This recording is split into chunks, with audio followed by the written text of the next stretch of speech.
Hi everyone, welcome to Soothing Sundays. Nice to have you on Soothing Sundays. When I live stream on Sunday, we get ready for the week to just antidote to the Sunday scaries and just recalibrate your brain and your nervous system in a good place to have a wonderful week. And I'm looking up some of your questions. So when you do come in, feel free to say hi, let us know how you're doing, and if you have any wins for the week and any intentions for this upcoming week, please let me know. Hey Bob, how was your 4th of July?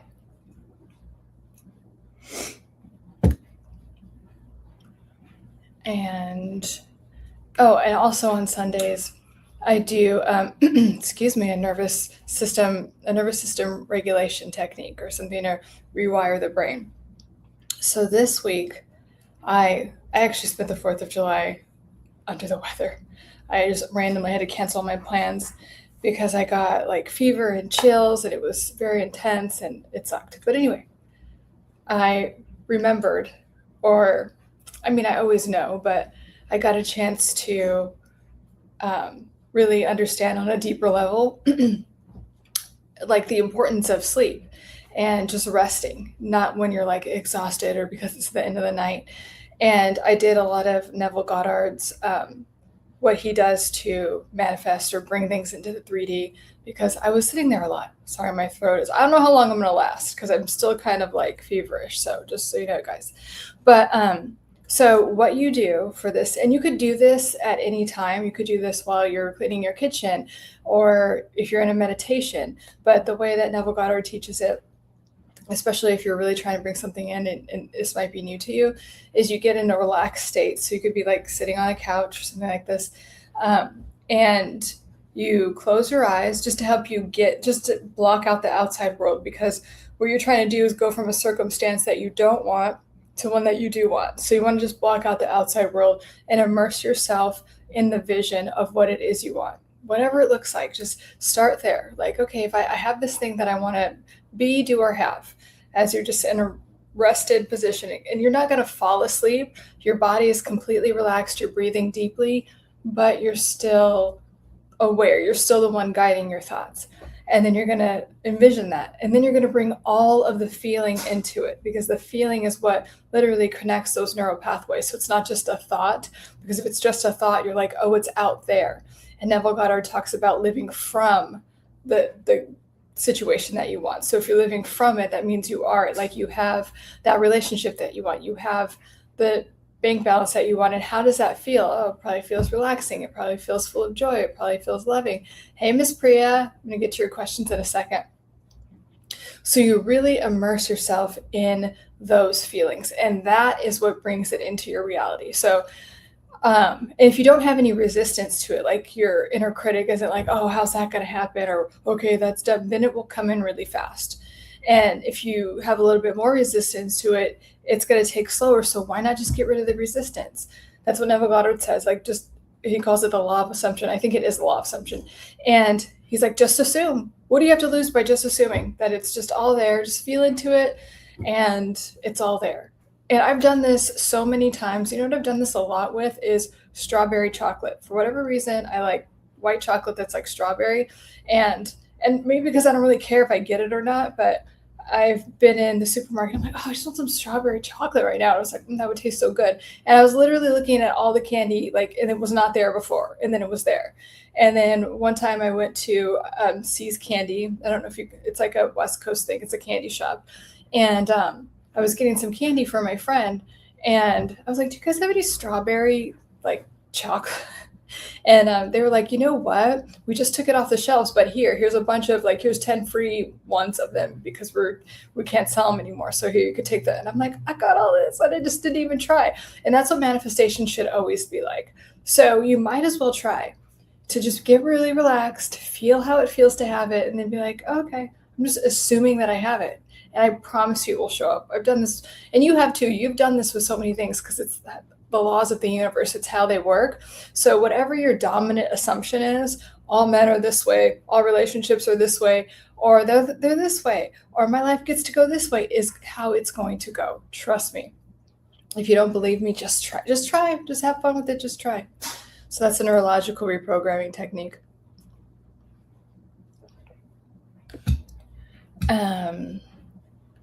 Candy shops are a West Coast. I think everywhere there's candy shops. I think she meant a Pacific. Yeah, I was talking about See's Candy, because I think that's just a West Coast thing, and you guys have another type of candy shop in the East Coast that is very delicious that I can't remember the name of.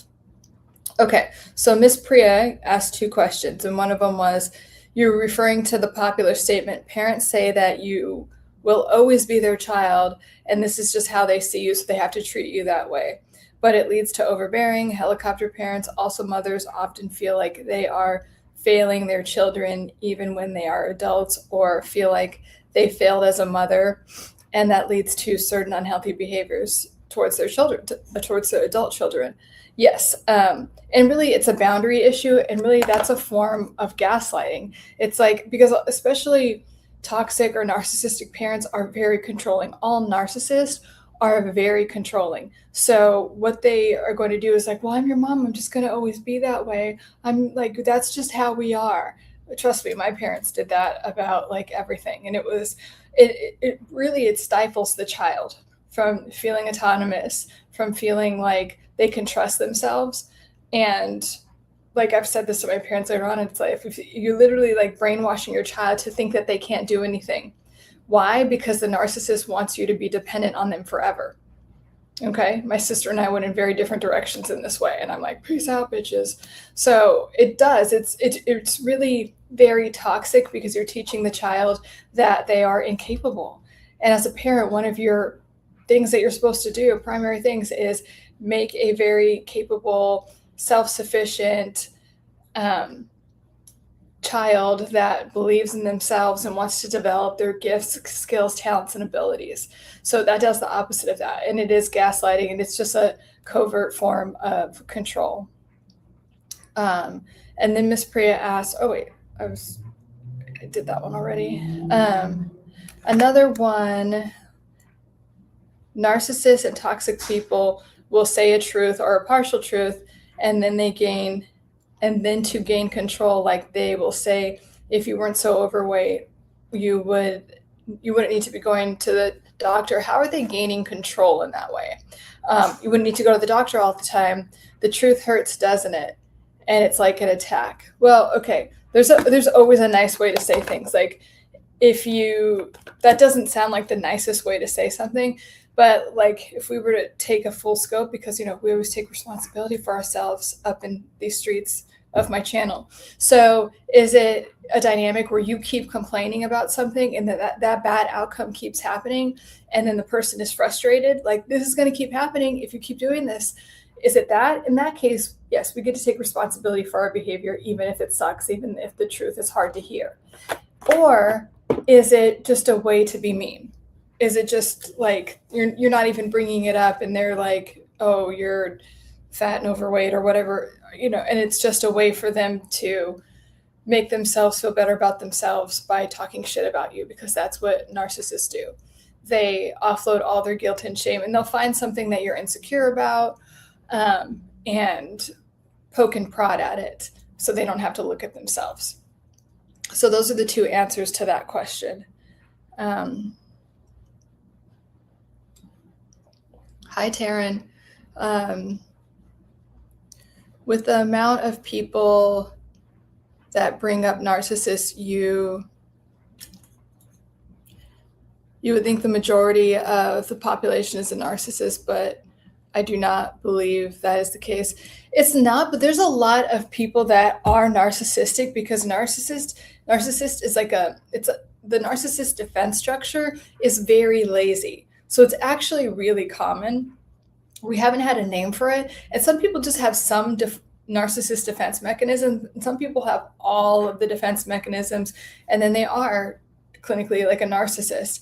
But, because, and I always call it like the lazy personality disorder, because it's like instead of looking at yourself, instead of doing any type of therapy, instead of taking any type of responsibility for anything, you're just going to find enablers and offload all your shit on them. And what does that do? That makes you more miserable and more angry and more full of rage. So you're just always doing this thing, and you're literally pushing everyone away from you. But then you get new enablers, and you could have a rock bottom moment if you want to change.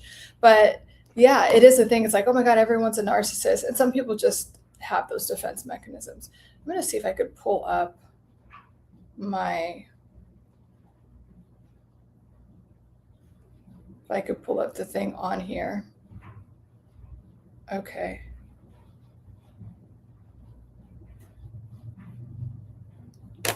Why is it not showing? I'm on YouTube on my phone, and I'm trying to see if I could, so I don't always have to go like this. But anyway, let me know if you have questions about mental health. I'm battling regret. How do I overcome it? Wait, hold on, Miss Priya. Let's see. They say it, then they say you need to listen to them.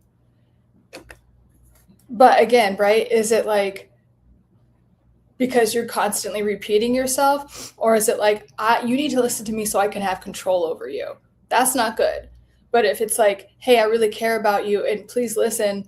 I mean, no one needs to listen to you. That the word need is not good. But if it's out of concern, it's like you keep repeating the same thing and I'm concerned and frustrated, then there's that. So it does matter which one it is. Like, put you in your place. Well, if someone's trying to put you in your place and you don't want it, then you could be like, you're literally not the boss of me. And if it is a control thing, Miss Priya, and you've identified it as a control thing, then you need to step away from that dynamic. Why do you keep fighting with it? You know what I mean? There's a point where if we are continuously engaging in drama that we don't want to be a part of, then it's kind of our fault. If the same person is trying to get control and over you in any type of way and you don't like it, you get to step away from that dynamic.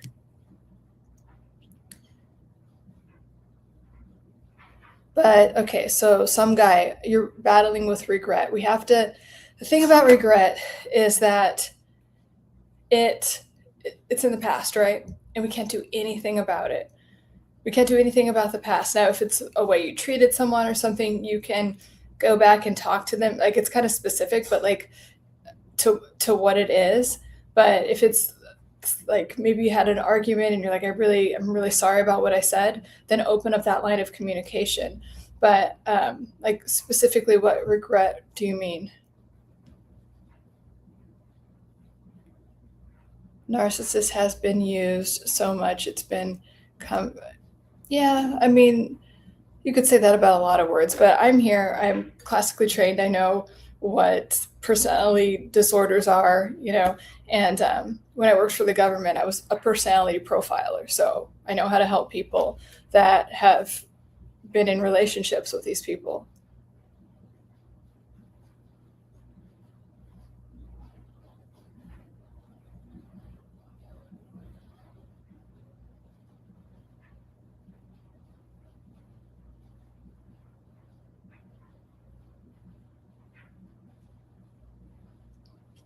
Let me know if you guys have any questions about the mental health,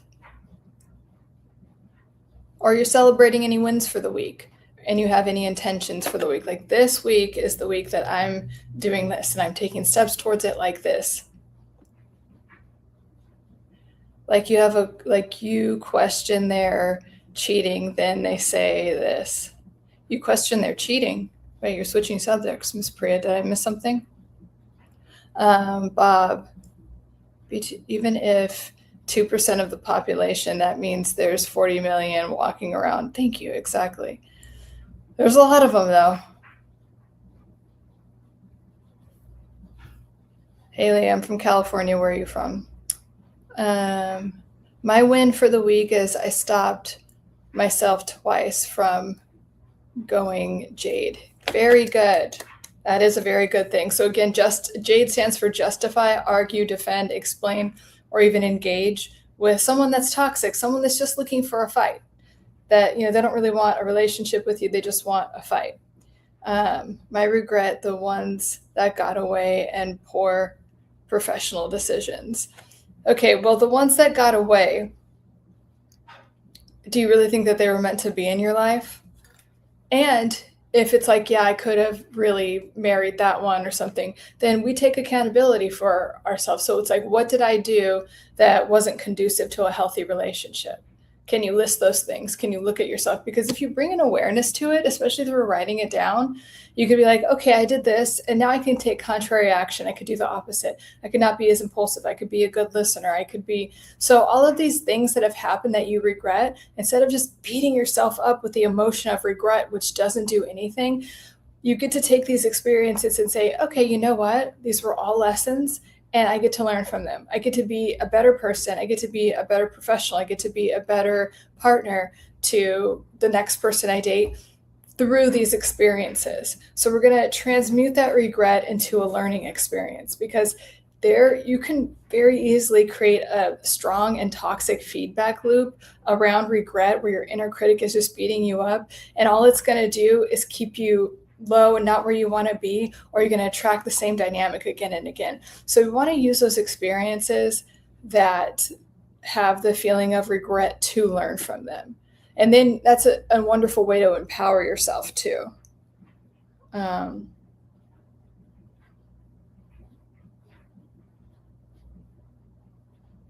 is it not showing all the comments on the...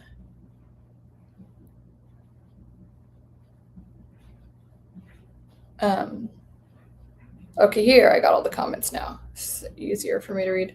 Okay.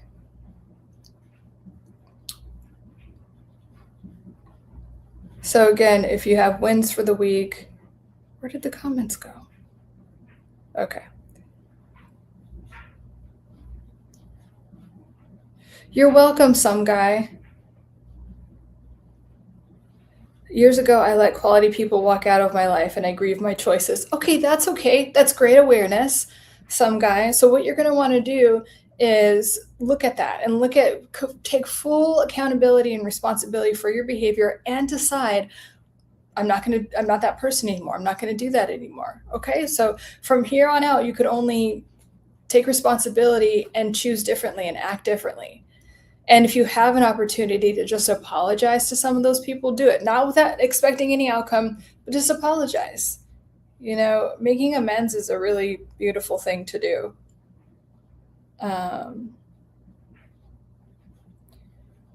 Okay.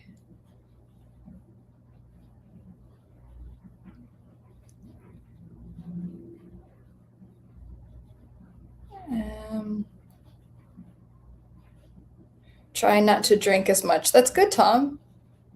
Good. What are you doing to try to not drink as much?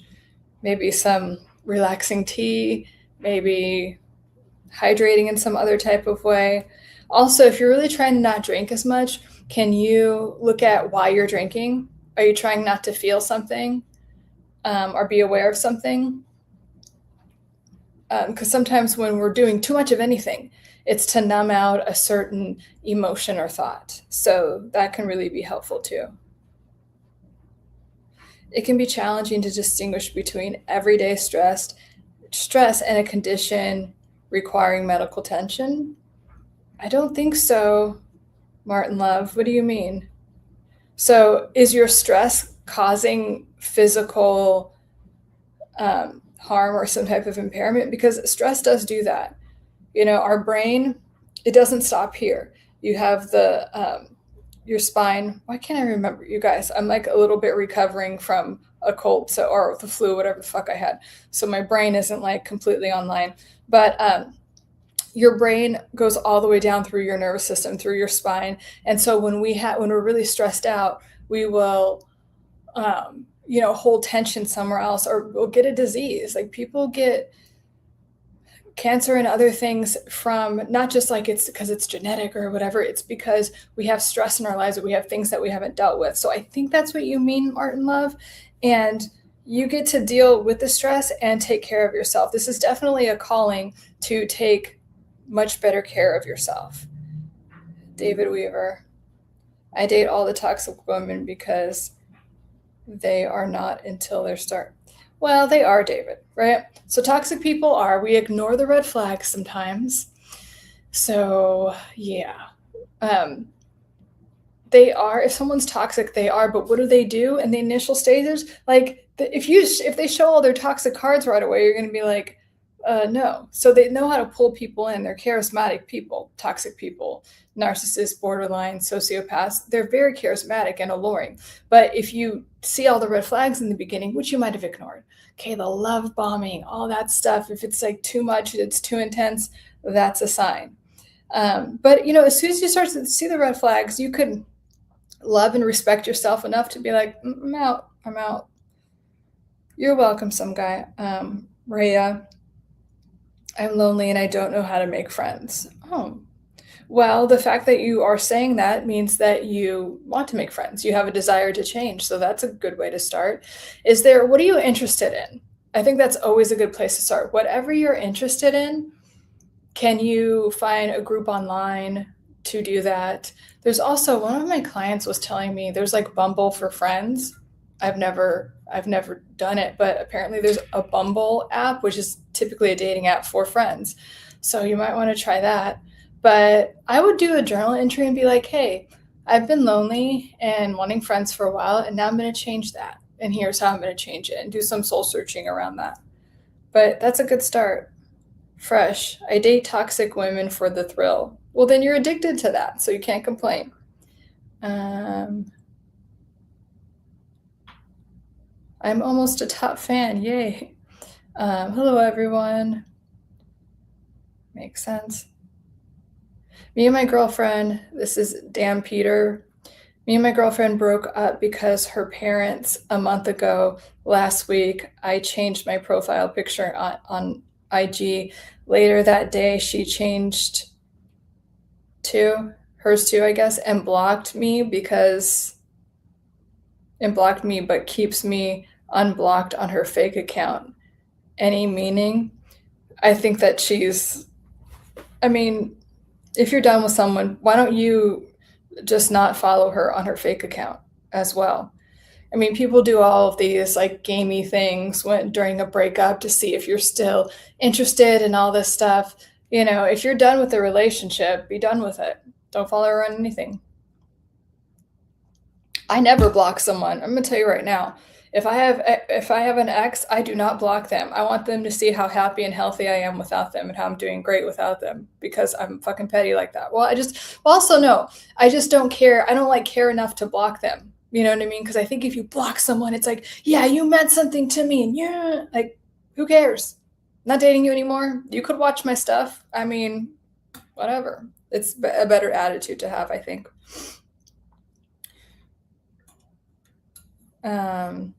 It's because she wants to keep tabs on you.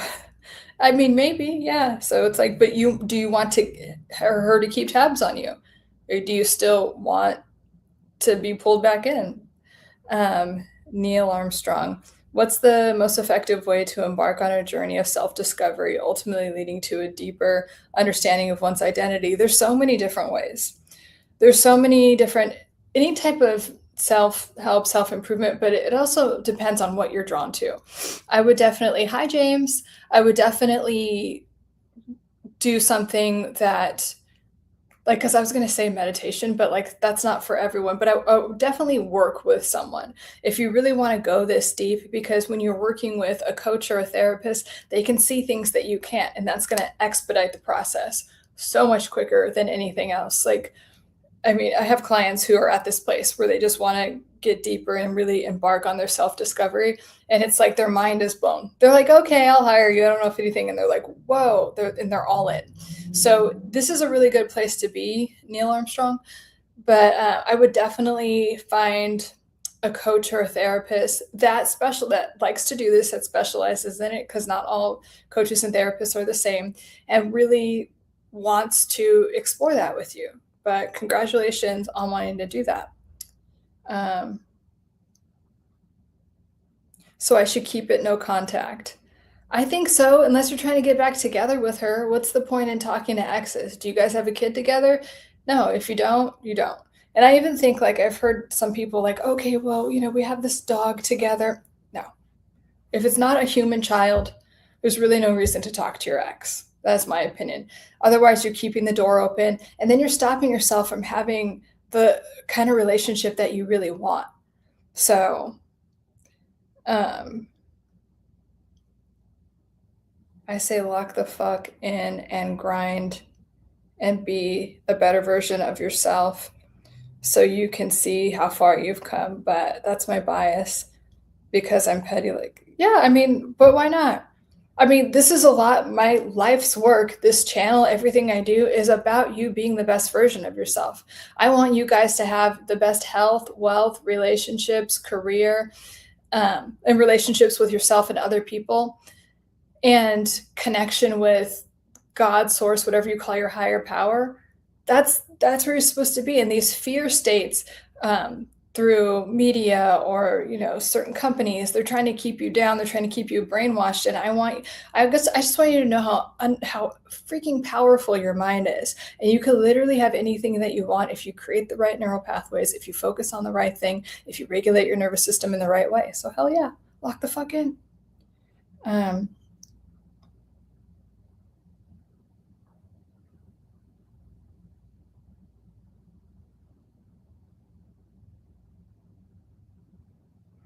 You fancy your wife's friend a lot? I would stay away from that. Come on. How do you think that's going to end? Colton. No, my problem is I just drink because I like it. I know, weird, right? Okay, I would just say, but why do you like it, Colton? If you drink a lot because you like it, why do you like it? Do you feel like an escape? Do you feel relaxed? There's a reason that you like it. And can you get to that state, whether it's relaxation or fun or whatever, without the alcohol? I'm going to make you look a little bit deeper on that one because there's more there. The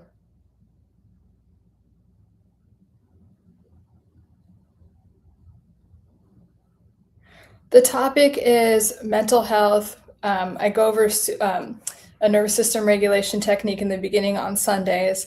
But if you have any questions about mental health, personality disorders, how to use your mind in the right way to get what you want. Yes, I love everyone cheering you on, Peter Piper. Narcissist relationships.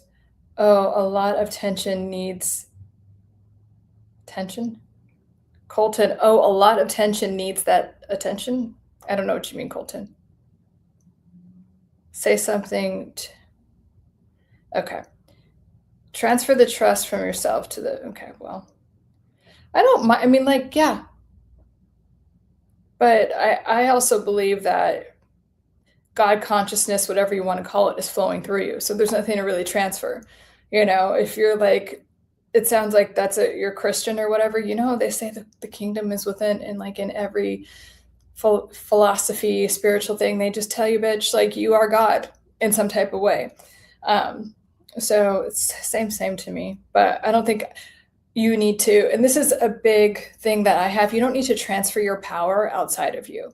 You're very powerful. If you believe in a higher power, you do have God consciousness running through you. You've just been led to believe, like kind of been brainwashed by fear, and you forgot how to access that. So if you remember how powerful your mind is.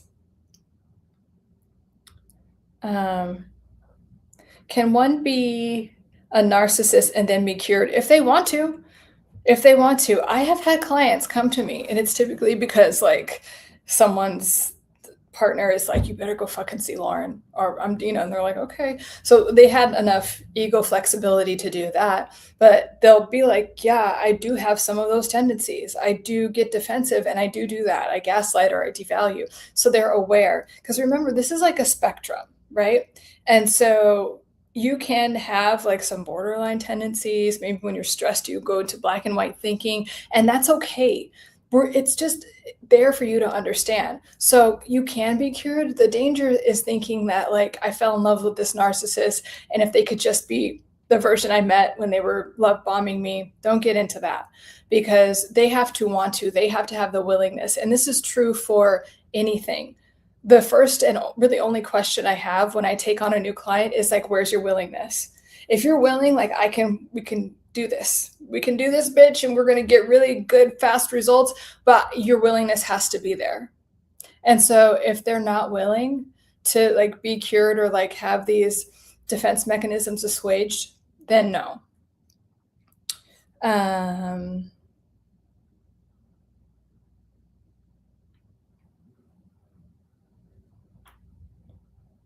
That's tough, Brianna. Sorry to hear. Oh, I missed that comment. What's going on with Brianna? Thank you. I'm really trying to change. She doesn't care so much. She gives it thought.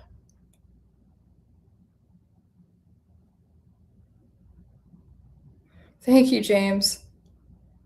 You can be free. Heck it, I'll sub. Thanks for the sub, Penguin. I've been going through some mental breakdowns and having crisis thoughts lately. What do you mean by crisis thoughts? I'm not on the spectrum, and I feel like putting in. Oh, I'm sorry. Oh, I'm so sorry to hear that. And I just, Avian. So the crisis sometimes is where the breakthrough happens. So if we can reframe that, if you can say, like, first of all, like, you came to this live stream and you asked that question. Honestly, I wish I was born. Okay, so let me go back to what I was saying. So Avian, I know, and I've been there. I have literally felt that way. I'm like, I don't want to be here. I know what you meant. Like, yeah, I wish I wasn't born. I wish I could just like go home, like push the delete button. But those have always been times of like breakthroughs for me. So maybe everything, and I'm sure this is the case, things are crumbling and like old belief systems and things aren't working out right now because you're being guided in a better direction. And even if you don't believe that, can you try, like, can you just suspend and be like, okay, I'll believe this lady on the internet for a second because she's talking directly to me. And I don't know, she might know what she's talking about. But like when these things happen, I'm telling you, it's like basically a rock bottom moment where you're trying to be guided somewhere else because of course you were born on purpose. You're supposed to be here. Sometimes we forget that. I feel like that's part of being on this like human journey, is that we forget that and we have these really rock bottom moments. But I do think this is where we get to transmute that energy into, okay, if all of this is crumbling around me, then maybe it's not for me. And then maybe I'm supposed to pivot and ask for guidance. If you do have a relationship with any type of higher power, ask for guidance. Being treated poorly and taken advantage of, which is getting to the point that I don't want to be here. Okay. I was literally just talking with a client about this. When you are being treated poorly by a narcissist, abusive, or toxic person, that is what they want. They're offloading all of their guilt and shame and all of things, and they just make you feel like shit. And you're carrying these feelings and emotions that you should not be carrying. And it makes you feel like, oh, I don't want to be here anymore. Because if I'm really that piece of shit, so you get to stop believing that lie. Let's start there. Whatever that person is making you believe or telling you about, you get to stop believing that lie. And I think this rock bottom moment is about you getting out of this relationship and working on yourself and really knowing, trusting, and believing that you deserve to be treated very well in your relationships with a lot of love and support, where no one would even ever think of talking to you that way or treating you in this way. So again, you're being called to leave this relationship for sure. But it is, and I've been there, guys, like you start to believe that you believe the lie that you are just this piece of crap that shouldn't even exist anymore. That's what toxic people will do to you. And that's one of the reasons I'm so passionate about helping people get out of these situations, because and this could be the start to like you really understanding like your purpose and everything. Like you will get there and everything will be so much better once you heal from, not just like leave the relationship, that is the first step, but to really heal from that dynamic so you don't attract it again. How does that sound, Evian?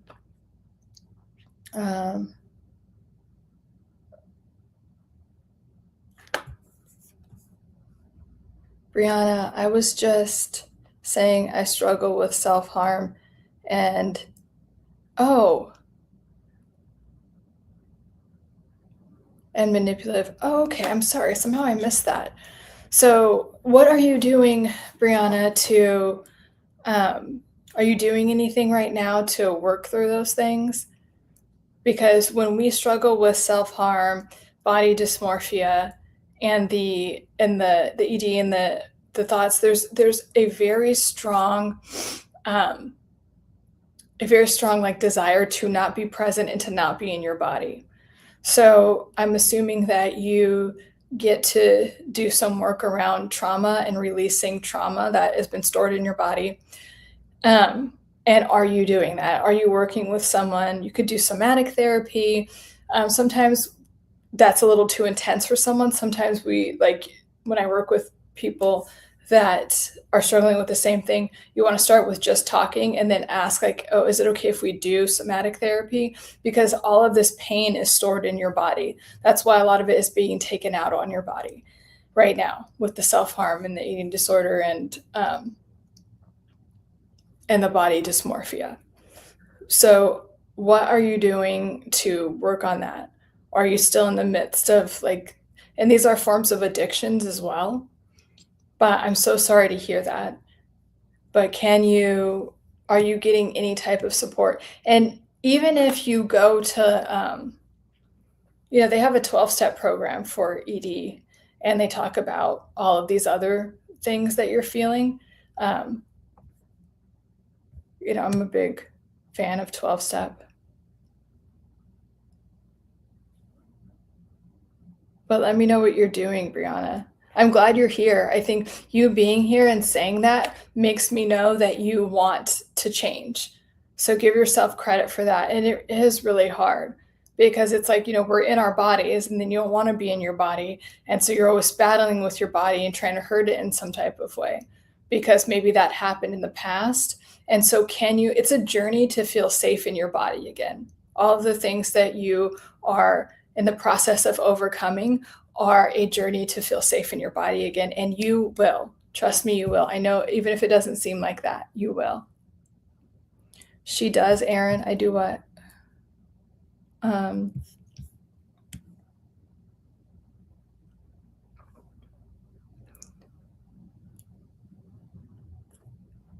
What do I think about bisexuality? It seems like many bisexual individuals keep their sexuality hidden because their partners might feel ashamed or worried that their partner will leave. Sorry, dear queen. Oh, wait, sorry, that's someone else's comment.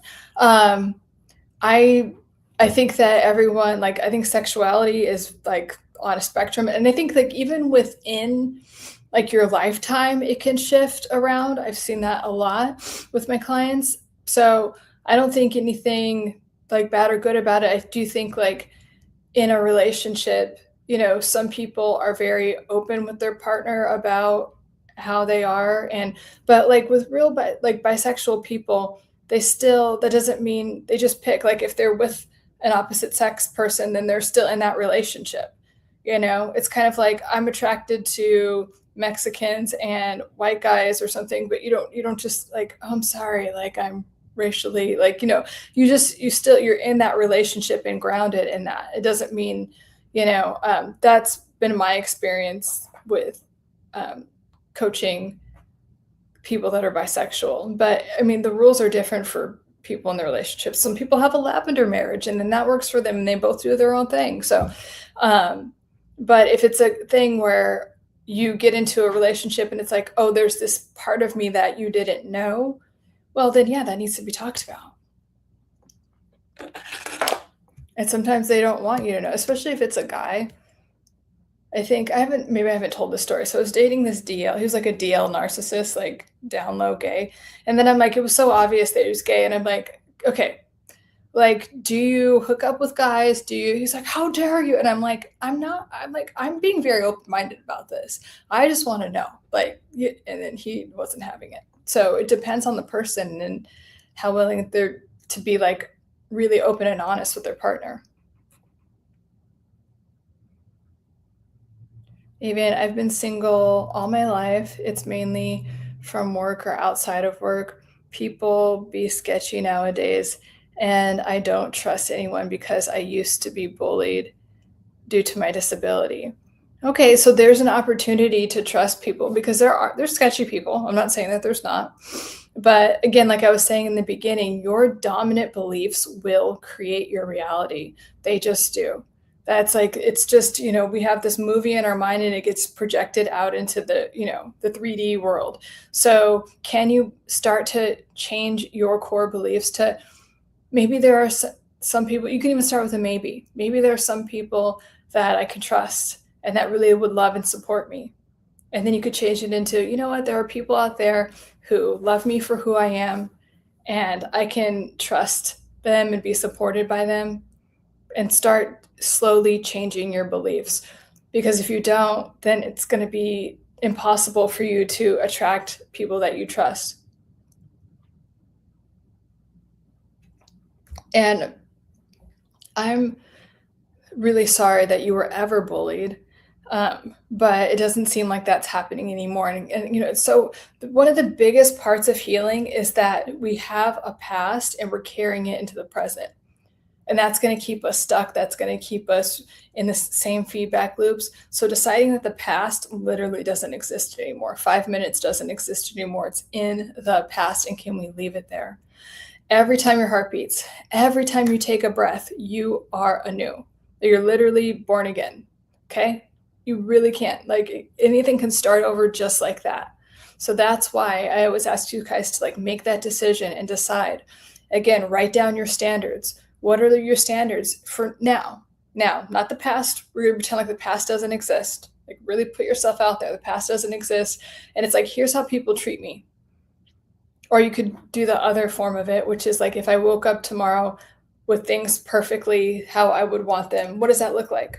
So how do people treat you? How is your relationship with yourself? How is your work dynamics? What's your personal and romantic life look like?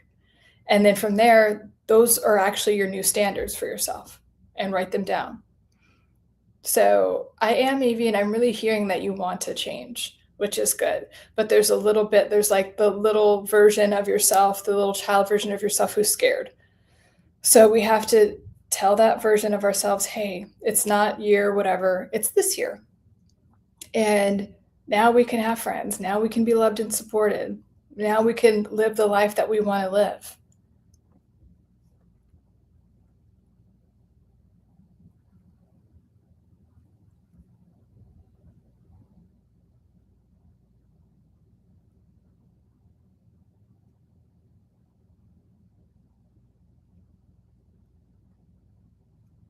Thank you, Bob. Bob said, no politics or religion. Keep it to mental health. Thank you.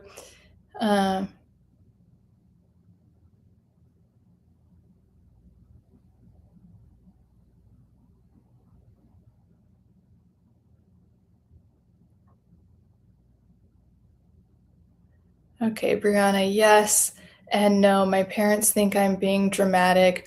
That's a form of abuse. Oh, that's called minimizing. You're being dramatic. So your parents are being minimizing, and for getting better, I'm trying poetry. I love that.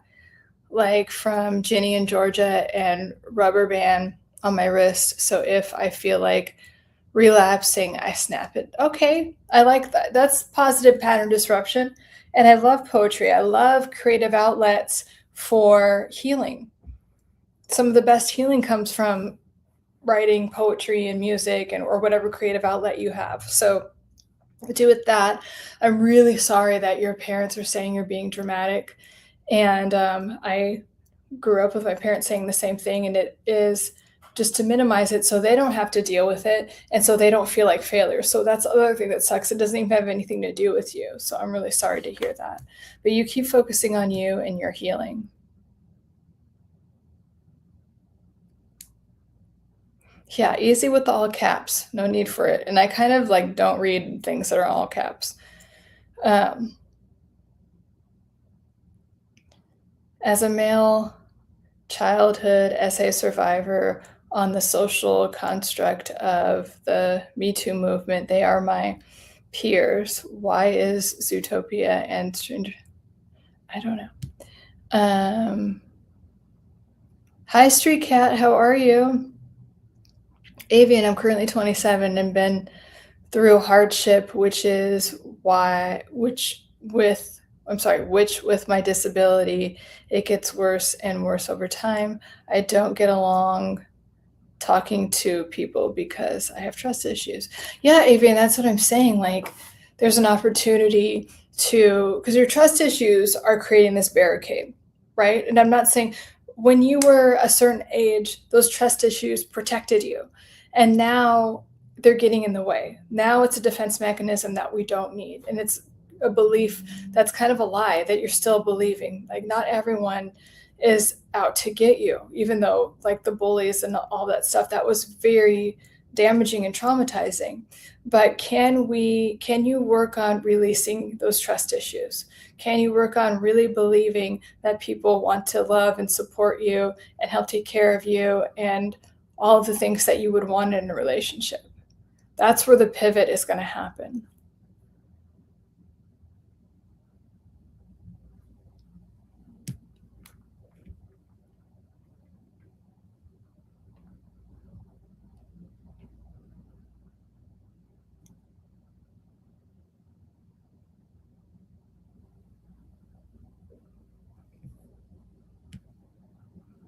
Okay, thank you. I have to go now. Bye, Brianna. Thank you for sharing with us. Thank you for your vulnerability, Brianna. Come back on Wednesday and let us know how those go. Like, if you integrated any of that, and let us know how you're doing. I also live stream Wednesdays at 6 p.m. PST.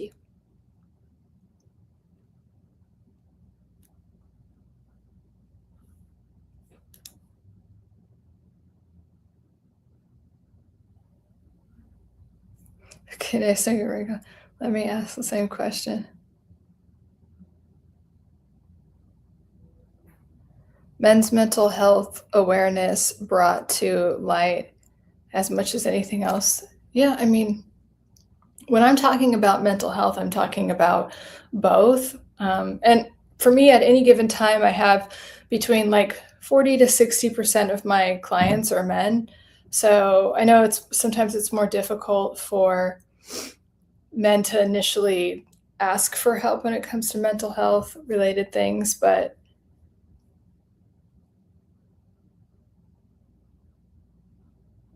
I think it's becoming more common. And yeah, it's just about finding the right therapist or coach.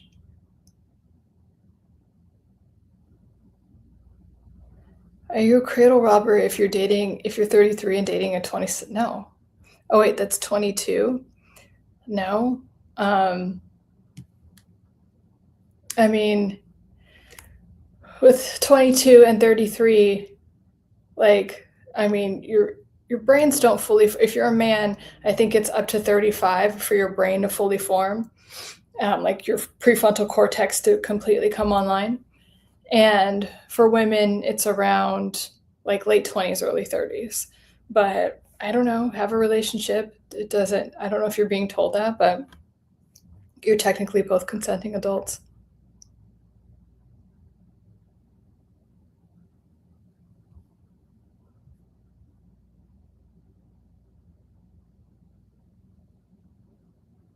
Hi, T-Bird. Nice to meet you too.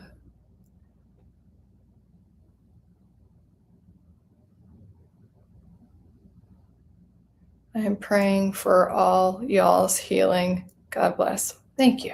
Thank you, Leo. Miss Priya, what about when parents say things like, "We are getting older, please promise us you will do XYZ before we," etc.? I don't know. Do you want to? I mean, it sounds like you have some parents that are very controlling. So you get to decide what your boundaries are. And a good place to navigate that is like, am I doing this out of guilt and shame? Am I doing this because they're trying to control me in some type of way? Like, what is it? Because once you teach people how to treat you. So if you say you have a boundary and that you're not doing that, you're not doing that. I have controlling parents, and I just told them, what's up? I'm not doing this anymore.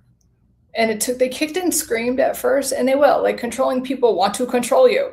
So they're going to kick and scream at first. And then when you really show them that you are serious, then they won't do it. They'll find someone else to control and try to manipulate. So you get to really, whatever your boundaries are, identify them and stand on that. Stand on it. Thank you for your answer. I was abused physically and mentally by the first woman I was supposed to love, my mother. Later on, as an adult, I asked for help I needed and was laughed at. Oh my gosh. I literally, how do you say that? Disgog. I literally have the same story, and it really is terrible because we think of our moms as this like place for where our nervous system is wired to assume that our mom is this place for like nurturing and safety in that way, like emotional safety, and then your dad is like physical safety. Is how our nervous system is regulated. But when you get abused mentally and physically, it's very confusing. It's traumatizing, of course, and it's very confusing because then it's like, as a child, you keep doing this feedback loop of like, I want safety from you and then I can't get it. I want safety from you and then I can't get it. So you get to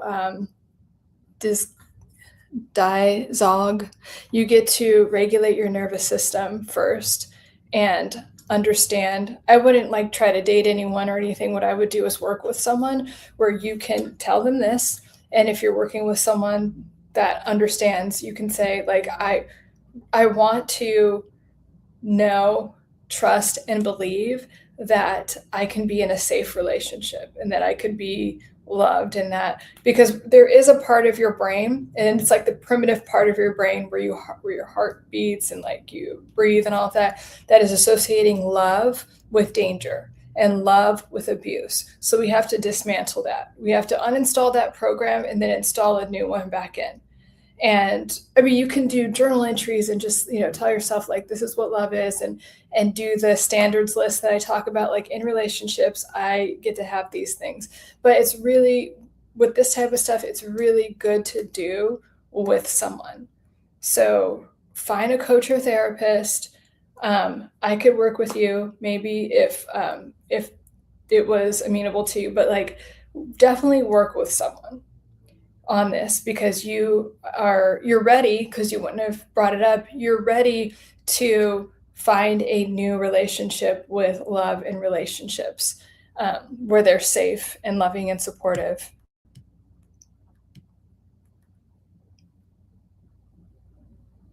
I've been listening for a while, and I think that's the key to deciding who to trust and who to just watch and listen, and don't give yourself away all at once.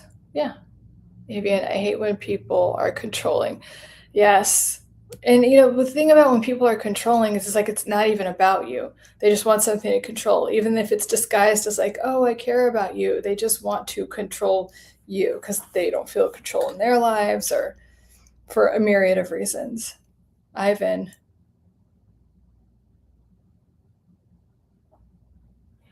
No.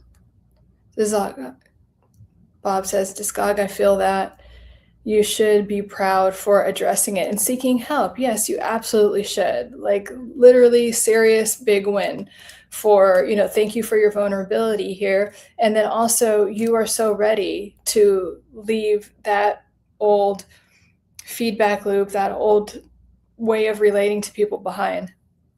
I'm still dealing with the repercussions and I'm trying to heal. You are healing. You are healing. And when you say you're dealing with the repercussions, are you still dealing directly with your mom, or are you working through these trust issues and how you're associating love? Like, as long as you're doing the work, you're doing great. But I would take out the word trying, because you are. Leo. Okay.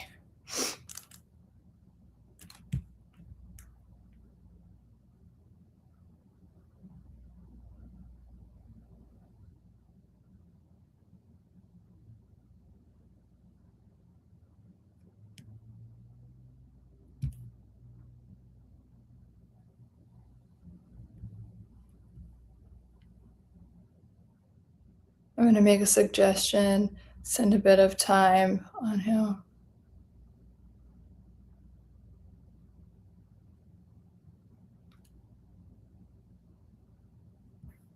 Leo, please be easy with preaching. Yeah. T-Bird, in a world where literally everyone you have ever loved and trusted had you down, then it trains you not to trust.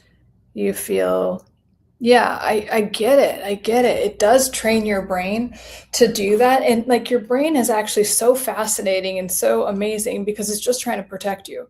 Your nervous system is just trying to protect you. So when you had those experiences, it's to protect you, right? Like you might have burned yourself on the stove one time and then your nervous system is like, don't do that again. You got burned, right? So it's the same type of thing. But our nervous system is also wired to be in connection with people that are safe, right? So can you change your beliefs and decide what lies you're believing? That's the easiest way to, instead of like, oh, my false belief, like what lies are you believing now? What kept you safe when you were younger that you don't need anymore because you're ready for deeper connection? Let me see.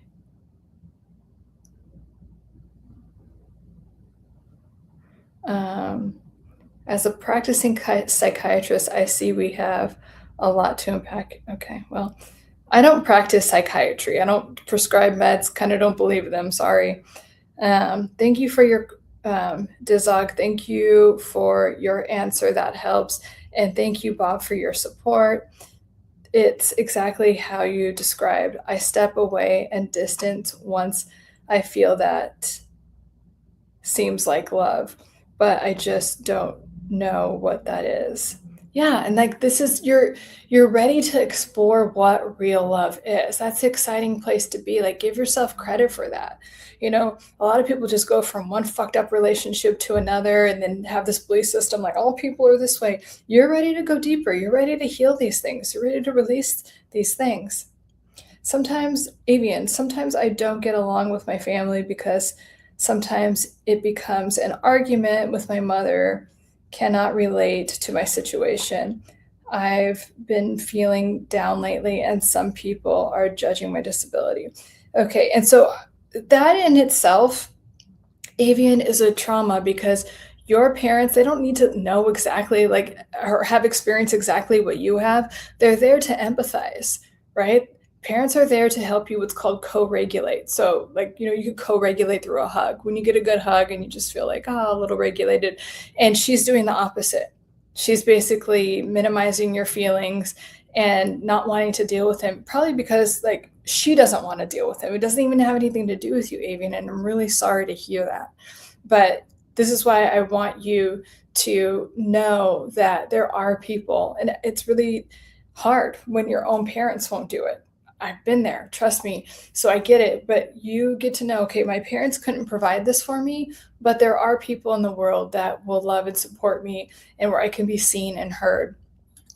But I'm really, please know that your mom is wrong for doing that. It's not okay.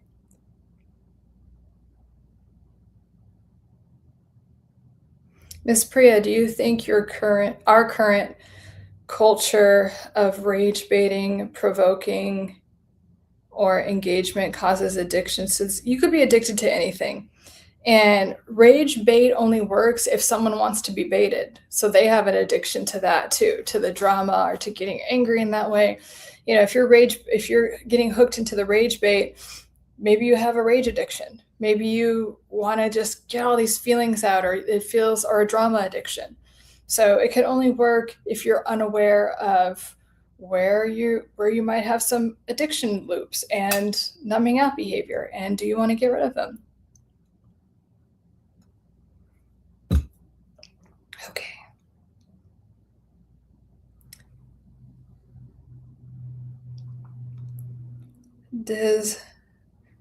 Dizog. And it's dog legs. Oh. But I'm a 90s lingo. Okay. Dog legs. Okay. Thank you. We're all in the same battle. We're all warriors. Yes, we are.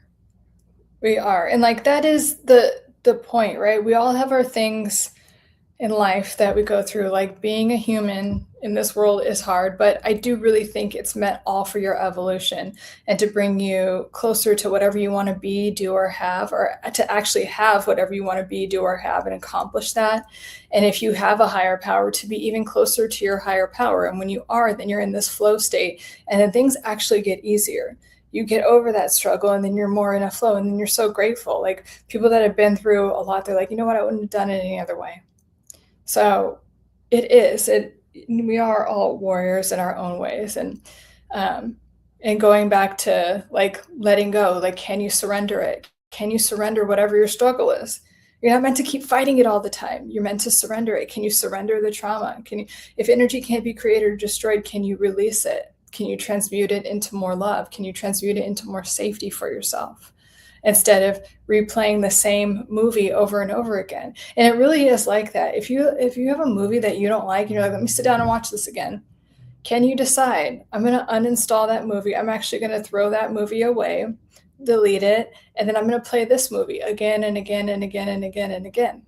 That will show up in your reality. Miss Priya, last one. I forgave someone who raged me without them needing to apologize. Does that say, oh, wronged me? I'm sorry.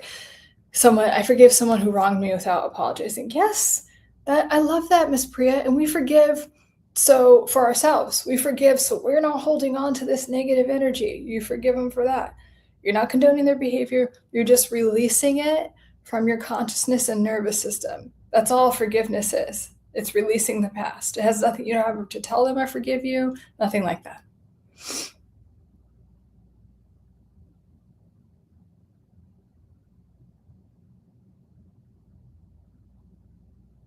I'm trying to see if I could see it on here. Avian, thinking about doing a psych evaluation and talk to a professional psychologist with my situation over. Yes, absolutely. Yeah, like go definitely. That's what I was saying. Definitely work with someone. And then even if you could find like someone that specializes in disabilities or whatever. And I would also say this: interview people. Find like, you know, three to five names that you like, research their stuff, and then interview them before hiring them.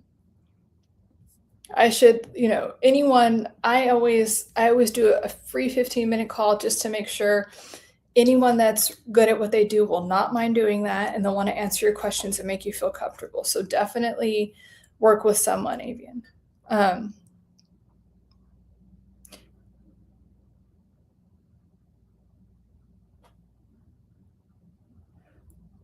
One day, me and one of my exes were arguing, and she hit me with her car and crashed into another car. Oh, speaking of addiction to drama, it was pretty funny. Glad you thought it was funny. Jesus. That is a big win, Miss Priya. You should be very proud of yourself. Hey, J-Ro. Hey, girl. Hope you had your 4th was great and you're beautiful as always. It's hard for me to get past stuff, but I try to keep my head, especially people that pop in from the past. Try to keep your head when people pop in from the past. Well, if people pop in from the past, do you have a trigger associated with them? So it's not even if people pop in the past, it's what feeling have you not let go of that maybe was produced by a situation with them. So can you release that feeling where you just don't care? You're just neutral to them. You don't hate them, or you're not like, oh, nostalgia. You're just like neutral, like the color beige to them. Can you do that with anything that in your past that isn't serving you?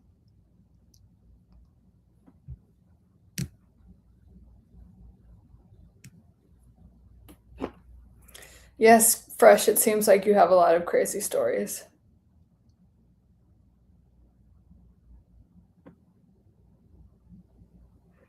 Oh, Avian, you're saying because anytime I talk to a counselor, it's not benefiting and I stopped. Okay, here's what I want to say about that though, because there's plenty of good coaches and therapists and counselors, but you have to be in a place where you trust, right? So before you start looking for people, if they're a psychologist too, I've met a ton of shitty psychologists that don't even know what the fuck they're doing, okay? So a lot of times we get into this thinking and we're like, oh, if they're psychologists, maybe they'll be better. It's within you. So I want you to, before you start looking for a psychologist or whatever, decide that you will find someone that you can trust because you have trust issues. I did the same thing unconsciously. I'm like, I can't find a good psychologist. Or especially after I got my degree, I kept, going to therapy. And then I was teaching the therapist thing. So like, oh, how do you know this? And I'm like, oh my God. But it wasn't because I'm so smart. I mean, I am, but it was because I wasn't willing to trust that someone could take care of me.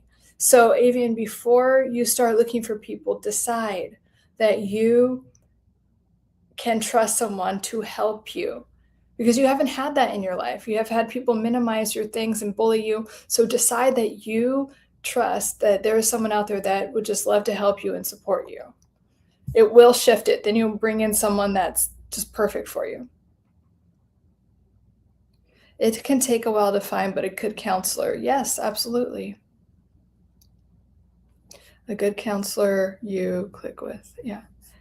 It can or cannot. Again, is that a belief? Like, you can decide it's going to be, I've done this with like the dentist that just overwhelms me. I'm like, oh my God. And then I was like, you know what? This is going to take 5 minutes.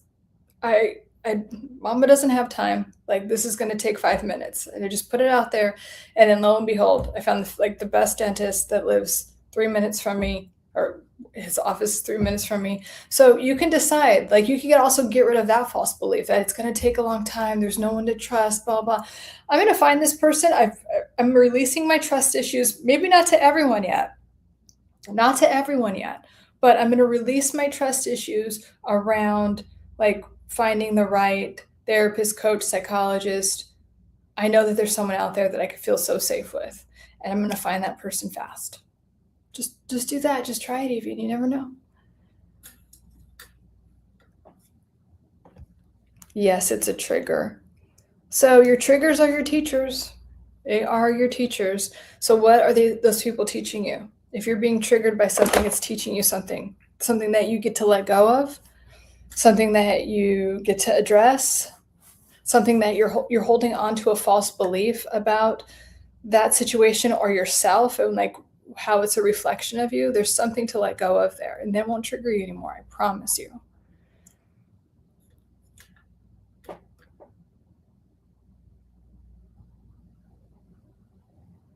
Okay. Anyone? I am impressed that I lasted this long. You guys, I had like fever and I had to cancel my plans yesterday.